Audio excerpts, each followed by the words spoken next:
তন্ত্ৰ ধ্বংস কৰাৰ বাবে বিজেপিৰ ষড়যন্ত্ৰ নগাঁও জিলাৰ ৰূপহী বজাৰত স্পষ্টভাৱে প্ৰতিফলিত হৈছে। আমাৰ সাংসদ ৰকিবুল হুছেইন ডাঙৰীয়াই আগতীয়াকৈ সভাৰ অনুমতি লোৱাৰ পিছতো সভালৈ গৈ থকা অৱস্থাত তেখেতক আক্ৰমণ কৰিছে আৰু আৰক্ষীয়ে কোনো ধৰণৰ বন্দোবস্ত কৰা নাছিল।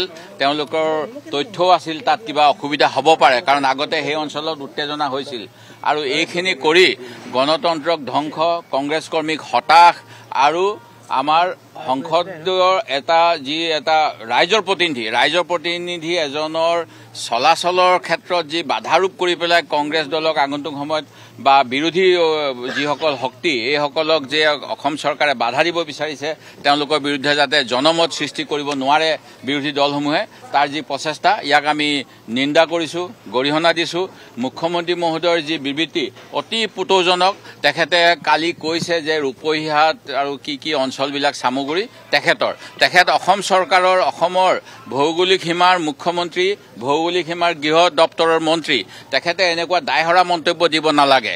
দ্বিতীয় কথা, তেখেতে কৈছে তেখেতে আনকি অনুতপ্ত হোৱা নাই। তেখেতে কৈছে মই সামগ্ৰী ৰূপহী গ'লে ৰকিবুল হুছেইনক অধিক নিৰাপত্তা দিম, কিন্তু তেখেতে এই ঘটনাৰ বাবে শোক প্ৰকাশ কৰা নাই, এই ঘটনাৰ তদন্তৰ কথা কোৱা নাই। কৈছে আৰক্ষী SP তালৈ গ'লেই নহয়, তেওঁলোকৰ উপস্থিতিতে যোৱাবাৰ আনকি মোকো ভাবুকি দিছিল। মই যেতিয়া নমিনেশ্যনৰ সময়ত গৈছিলোঁ মই এই কথা বিশেষকৈ উল্লেখ কৰা নাছিলোঁ, কিন্তু এতিয়া দেখা পাইছোঁ যে তেওঁলোকৰ আমাৰ আগন্তুক এবছৰত পৰিকল্পিত ষড়যন্ত্ৰ আৰু ইয়াৰ বিৰুদ্ধে আজি আমি এনেধৰণেৰে প্ৰতিবাদ কৰিছোঁ।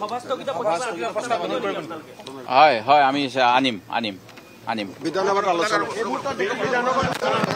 কংগ্ৰেছ বিধায়িনী দলৰ যিসকল বিধায়ক আছে তেওঁলোকে এনেধৰণে হাতত প্লে কাৰ্ড লৈ এই মুহূৰ্তত তেওঁলোকে বিধানসভাৰ যি অধিৱেশন চলি আছে তালৈ তেওঁলোকে সভাকক্ষলৈ ইতিমধ্যে ৰাওনা হৈছে। আমি দেখিছোঁ কংগ্ৰেছৰ সকলো বিধায়ক এই মুহূৰ্তত ইয়াত উপস্থিত আছে। তেওঁলোকে হাতত প্লে কাৰ্ড লৈ এই ধৰণে তেওঁলোকে ৰকিবুল হুছেইনৰ ওপৰত যি দুৰ্বৃত্তই আক্ৰমণ কৰিছিল সেই দুৰ্বৃত্তক কৰায়ত্ব কৰাৰ দাবীত লগতে পক্ষপাতিত্ব আৰক্ষী বিষয়াৰ ওপৰত শাস্তি বিহাৰ দাবীৰে তেওঁলোকে এই ধৰণৰ যি প্ৰতিবাদী কাৰ্যসূচী এই মুহূৰ্তত গ্ৰহণ কৰা পৰিলক্ষিত হৈছে। আৰু সকলোবিলাক বিধায়ক, কংগ্ৰেছ বিধায়িনী দলৰ সকলোখিনি বিধায়ক এই মুহূৰ্তত ইয়াত উপস্থিত থকা আমি দেখিবলৈ পাইছোঁ।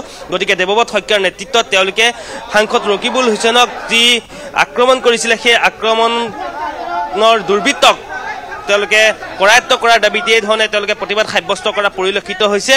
আমি দেখুৱাই আছোঁ, আমি কথা পাতিবলৈও আমি চেষ্টা কৰিম। গতিকে এই মুহূৰ্তত আমি দেখুৱাইছোঁ।